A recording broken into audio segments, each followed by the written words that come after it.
Patch 2.1's here soon. Kujou Sara's coming. You know what that means. You need the best of the best. We're going over the best bows for her tier list today, guys. You want to see more stuff on Genshin Impact on this channel, make sure you hit that sub button, hit the like, turn the bell on, and leave a comment down below what you think your best bow is going to be. And as you can see, we're joined by the official tier list video of all time. Let's hope that I can memorize what all of these bows look like offhand. And yeah, we can, dude. So the first one here is going to be the Alley Hunter, the Alley Fly. I think it's the Alley Hunter. And this bow is actually pretty nice for her because Kujou Sara, keep in mind, guys, right? She's going to be that support character. Bennett, we care about base attack, maybe build her up for a little bit of damage, a little bit of energy recharge because she can help regenerate energy for your teammates as well. And she's very bursty. Now you can play her like a good official physical main DPS. We'll talk about certain bows that might get brought up a little bit based on that criteria, but the Alley Flash is very nice, right? You're off the field for X amount of time, you get X damage bonus, nice base stack, attack percent substat, very nice.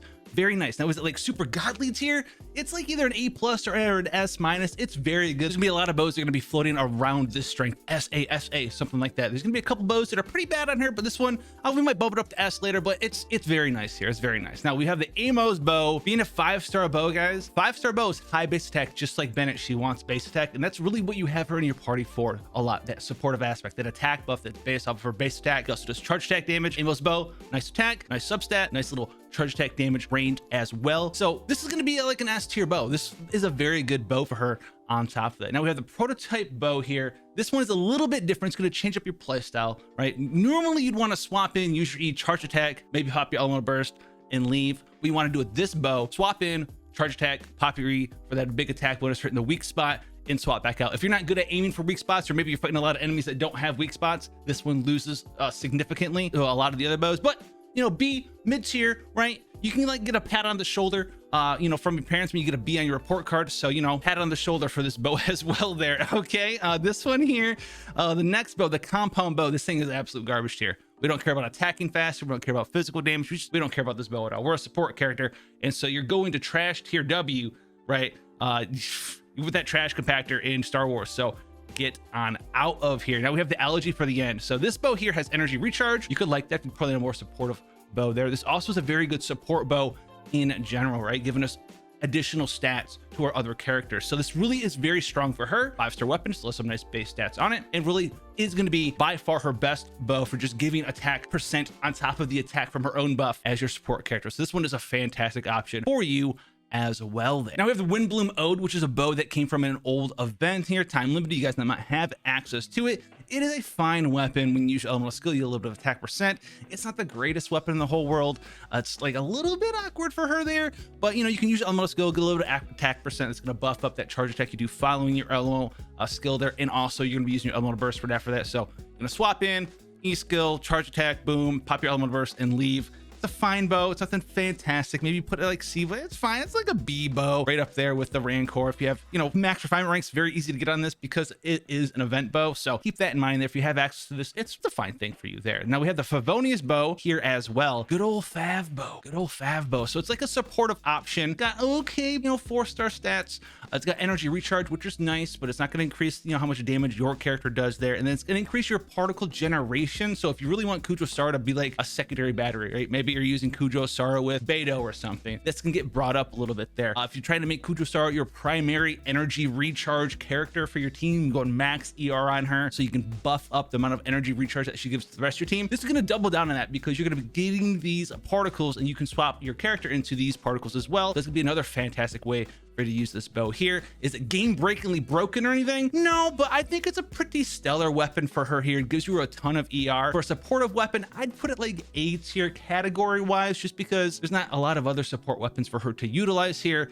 There is one other one though, and that is going to be the Sacrificial Bow. And this one is also pretty decent. Now I'd square it up. It's either semi the same or a little bit worse than the Fivonius War Bow. A little bit of less energy recharge. You don't generate elemental particles like you do with the Fivonius Bow, but you can get that reset. The downside of the bow here is that you can't double up on the attack buff for Kujou Sara. So if you overwrite it, you overwrite it. You don't extend it, you don't get a second attack buff. So getting 2 E's and doing 2 of the good old buffs from your charge attack that follows is not going to work out, guys. So this one though is still pretty decent for running her mono electro. This might be on par with Fivonius. Maybe have a max rank sack bow and like an R1 Fivonius bow, and this will end up, you know, resetting your E a little bit there, giving you a little bit more leeway on the uptime for that attack damage bonus, which is something to think about there, right? 10-second cooldown, 6-second duration. With this one, if you balance it out right, you pop it, your E, you do some damage, you get the reset, you swap back, you do some damage, 5 seconds later, you swap back into Kujou Sara and you E again. So it's not the worst bow ever,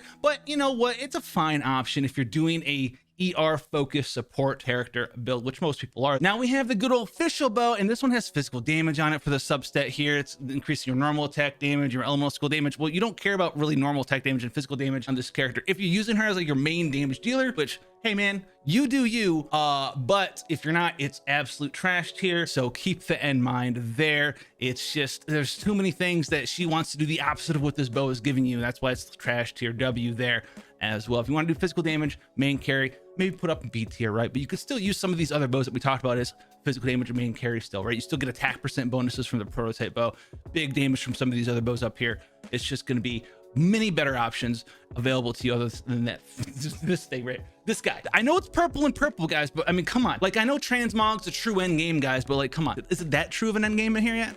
We have like 2 costumes. All right, maybe you call me. I had the prototype bow. I kept calling it the prototype bow, but it was the Black Cliff bow. So I'm putting the actual prototype bow up here. I'm sorry, I thought I had got a cool cosmetic change. Okay, so let's talk about the Black Cliff bow here now. Now, the thing about the Black Cliff series, super awesome weapons, right? But the thing about them is, well, you have to get those characters in there active and killing things to get them to do big damage here. The thing that's cool about this, though, is it does have some crit damage on it as well. It's still going to be B tier for that reason. It's got some very solid substats. If you're using her as a main damage dealer, once again, you know, this is going to be a little bit better for you there because you're actually going to be able to get those attack percent substats from the good old passive ability from the Black Cliff Warbow. But it is good. So, you know I had it up here looking and calling it the prototype version, but you know what? If you see them comments, that means they skipped this part. And if you're still here, go down there in the comment section and hit them with, we'll call it the Travolta.gif, right? Where they're like, oh my God, did anyone see? Did anyone see? Did anyone see? It was Travolta.gif. Hit them up. Now we have the Rust here. The Rust, I mean, it's got some nice stats on it, but it increases our normal attack and decreases our charge attack. So I'm not going to put it trash tier W just because it's got attack percent on it, which could be good for you, but you don't care about the passive on it at all. It's fine. It's not super trash tier because it's still going to be better than these weapons that have physical damage up on them or an attack speed and all this other stuff. So it's slightly better, but still not absolute trash tier. Now we also have the Skyward Heart, which is going to be a fantastic weapon. Free crit rate, free crit damage, super awesome stuff there. A little bit of bonus proc for additional damage, high base stats, which we really love because it's a 5-star weapon. So that weapon's going to be another triple S tier weapon for you there as well. Let's move this Amos Bow over here by the Skyward Heart. They're good for different reasons. And then we also have, you know, the Elegy up there, which is the best support weapon overall. Now the Viridescent Hunt here is an ease of use bow, got some crit rate on it, which is very nice. The proc on it doesn't matter too much. I personally value the little bit of crit rate on it over what you'll probably has as a support Kujou Sara, which is 0 stacks of Black Cliff. So it's just a crit damage, no ability bow there. I value a little bit of crit rate over that crit damage. You could put it in B. I'm going to put it in A there because for new players out there, 22 or whatever crit rate is going to be much more worthwhile in DPS and ease of building this character than having, you know, an extra 44 crit damage and 30 crit rate. Now I'd rather have minus 44 crit damage and have that 50 crit rate. It is so valuable in ease of build use there. Now we also have the Stringless here, a little mastery. We don't really care. We're not doing overload Kujou Sara. Okay, it's going to bump up our elemental burst damage and our elemental skill damage, which is very nice. And then it also won't bump up our charge attack damage. I'm gonna put it in the B tier once again, right? I put up here in the A's, but I value the crit rate more. I value something like the Alley Hunter, right, buff, which is a 40% damage to everything we do when we come off the map. Fantastic weapon there as well. So Stringless, not as good as the Alley Hunter, so we're gonna put it down here with these other mid-tier B weapons. Now we have the Hamayumi as well, which is an interesting weapon on her because it's going to bump up our charge attack damage as long as we have a full elemental burst. And honestly, for the play pattern of Kujou Sara, this is going to happen pretty regularly because, well, yeah, you're going to swap in, right? You're going to E, charge attack, and then you're going to burst. So you're going to get all that bonus damage on that charge attack right away. I'll put it up here right around like A/B. I think I'm actually going to pair it slightly higher than Stringless, right? The Stringless is going to bump up our E and our Q damage, whereas the Hamayumi only bumps up that charge attack. The Hamayumi has attack percent as a subset, where the Stringless has like that elemental mastery, which doesn't do a whole lot for us there, and it's not going to do a ton of big stuff for you. So a little bit better than the Stringless, but not a whole lot better than the Stringless. Now we're going to have this bow here. This bow, the benefits of this bow, not a whole lot of them. It still is a 5-star bow, still is good, has a lot of crit damage on it. You could place it triple S. I'm gonna put it in S just because you can't fully utilize the whole pass on it, because it gives you normal attack damage. So if you're running her main DPS, go for it. But if you just want a bow that you're not really using, you have the Thundering Fury going in there. Is this thing called the Thundering Fury? The Thundering Pulse. The Thundering Pulse. You can't really utilize the ability on it, right? Because it gives you normal attack damage up. So just get rid of that Ixnay on its day. Get out of here, but it still has very nice 5-star weapon base attack. So if it's your only 5-star weapon, you want the biggest attack buff you can get on your Kujou Sara, use a 5-star weapon. It's gonna be fantastic for you there. And then the last bow, Royal Bow. This series always is trash mathematically. It is Brew out there. I don't care if you're running like a 0% crit rate build. If you're running a 0% crit rate build, Godspeed. Oh no, I like this list a lot here. It's been focused up. A lot of us been working on a list in the background here, and this is honestly just fantastic stuff here. These 3 bows up here, fantastic. We have the 2 DPS top tier bows with the best elegy, right, for the support system there.